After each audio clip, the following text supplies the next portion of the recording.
नमस्कार दोस्तों, स्वागत है आपका हमारे YouTube चैनल अभिषेक सिंह पर। आशा करता हूँ कि आपको मेरी कोशिशें पसंद आ रही होंगी और जिस तरह से मैं कोशिश कर रहा हूँ, मैं सोचता हूँ कि जीवन में कुछ ना कुछ सीखता रहूँ हमेशा।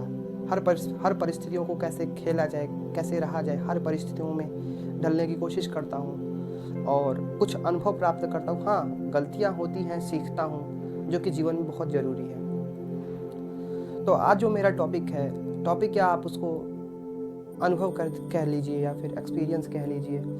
आज का जो हमारा अनुभव है, मतलब टॉपिक है, उसके बारे में मैं बात करूँगा। तो विद्यार्थी जीवन के बारे में मैं आज चर्चा करूँगा। जो विद्यार्थी बाहर रह के रूम लेकर रहते हैं, उनके पास क्या क्या कठिनाइयाँ आती हैं, किस प्रकार से वो अपने परिवार के बारे में सोचते हैं या फिर उनके परिवार उनके बारे में सोचते हैं। जाहिर सी बात है, परिवार उनके बारे में सोचते ही हैं, लेकिन एक विद्यार्थी अपने परिवार के बारे में, उनके जिम्मेदारियों के बारे में क्या सोचता है, उस पर हम चर्चा करेंगे। और जो उसका इन बीच मानसिक उत्पीड़न होता है, उसके बारे में भी हम कोशिश करेंगे बताने की। यह सिर्फ हर विद्यार्थी का अनुभव रहता है। हर विद्यार्थी सोचता है कि उसको जल्द से जल्द सफलता मिले, जल्द से जल्द वो सफल हो, ताकि उसकी सफलता से जो उसको खुशी मिलेगी वो उसके लिए पर्याप्त नहीं है। एक सच्चा विद्यार्थी हमेशा यही चाहता है कि मेरी सफलता से मेरे परिवार वालों को खुशी मिले, मुझसे ज़्यादा। कहने का मतलब कि हमेशा एक विद्यार्थी चाहता है कि सफलता मेरी रहे और खुशियाँ मेरे पेरेंट्स की।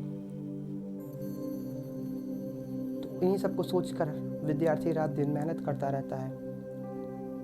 फिलहाल बाहर रहने वाले स्टूडेंट्स में 5% मैक्सिमम 8 से 10 लोग ऐसे हैं जो रात दिन पढ़ाई करते हैं। और ज़रूरी नहीं है कि आप रात दिन पढ़ाई करते रहें। एक शेड्यूल वाइज पढ़ाई करें।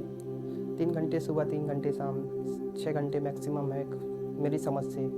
अगर आपका बेसिक सही है तो आप किसी भी एग्ज़ाम को क्रैक कर सकते हैं, जहाँ तक मैं समझता हूँ। और रही बात एक विद्यार्थी जीवन की, तो मैं अपने अनुभव को शेयर करना चाहूँगा कि मेरा जीवन क्या, एक विद्यार्थी जीवन के बारे में बताऊँगा कि लाइफ में बहुत सारी परेशानियाँ आती हैं। कभी परिवार को लेकर, तो कभी अपने पढ़ाई को लेकर, कभी अपने रिज़ल्ट को लेकर। तो हमेशा आपको इन सब परिस्थितियों में एक नए प्रकार से, एक अच्छी योजना से सोचने की ज़रूरत पड़ती है। हमने आज कोई फॉर्म आया, देखे, वेबसाइट खोले, हाँ आज फॉर्म आया है, इसका फॉर्म डाल देते हैं। फिर इसकी तैयारी जमकर करेंगे। फॉर्म डालने के बाद 2-3 बार थोड़ा जोश रहता है, उसके बाद फिर वही ढीलापन आ जाता है। और टेंशन कब होती है, जब पता चलता है कि एडमिट कार्ड का नोटिफिकेशन आ चुका है। एडमिट कार्ड जाते हैं, निकलवाते हैं, देखते हैं कि हाँ 8 से 10 दिन पड़ा है एग्ज़ाम को लेकर, तो उसमें हम रात दिन मेहनत करते हैं। तो यही चीज़ बहुत ही एक विद्यार्थी गलत करता है। मैं खुद अपने आपको इसका ब्लेम देता हूँ बहुत सारी परीक्षाओं को लेकर। तो ऐसा कुछ नहीं करना। अब आप खुद के कमियों से सीखें, औरों के कमियों से सीखें कि क्या क्या उन्होंने गलतियाँ की। हमेशा सीखते रहिए। जिस प्रकार से एक विद्यार्थी खुद को ढालने की कोशिश करता है कि वह चाहता है कि अपने जीवन में वह सफल हो जाए, जिससे ना कि उसका नाम, अपितु या फिर उसके परिवार का भी नाम हो, उसके समाज का भी नाम हो। विद्यार्थियों के पास बहुत सारी परेशानियां रहती हैं। इसको देखकर वो रात दिन मेहनत करता है। कभी भी घर वाले पूछते हैं कि कोई तकलीफ़ तो नहीं। 1 साल 2 साल विद्यार्थी पढ़ते पढ़ते उब जाता है कि अब रिज़ल्ट नहीं आ रहा है, क्या करें। तो इन्हीं परिस्थितियों में आपको कैसे खेलना है, ये इम्पोर्टेंट रहता है।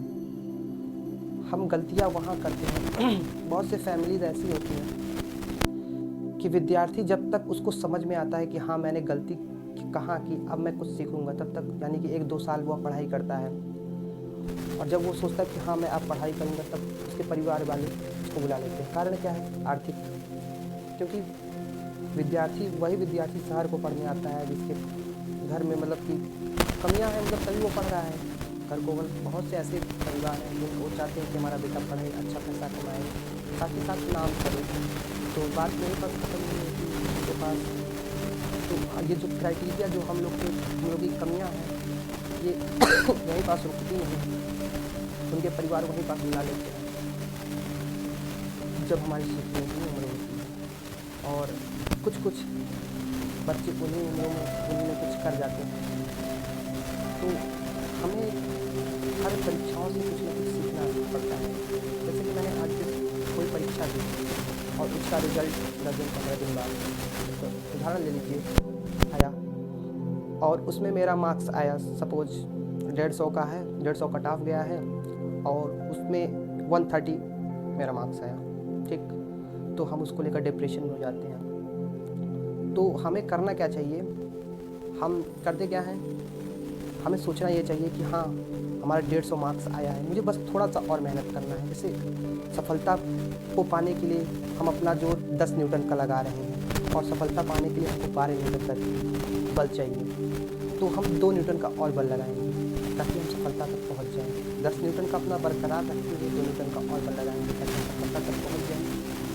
इसका श्रेय खुद को न दें बल्कि अपने परिवार को दें जिन्होंने आपको और मोटिवेट किया आगे बढ़ने के लिए कि हाँ ये नहीं, अगला चांस जरूर है। और इन्हीं सबको सोचते हुए आप अपने आप को हमेशा मोटिवेट करते रहिए, क्योंकि आपके साथ न सिर्फ आपकी किताबें बल्कि आपके परिवार का भी साथ है।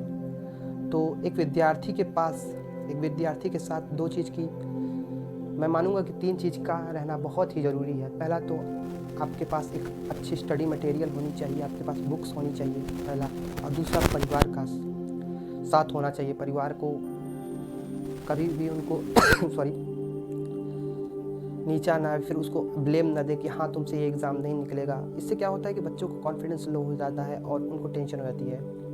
तो यही तीसरी बात मैं कहना चाहता हूँ कि अगर विद्यार्थी के पास कॉन्फिडेंस रहेगा तो वो कोई भी एग्ज़ाम क्रैक करने की क्षमता रखेगा।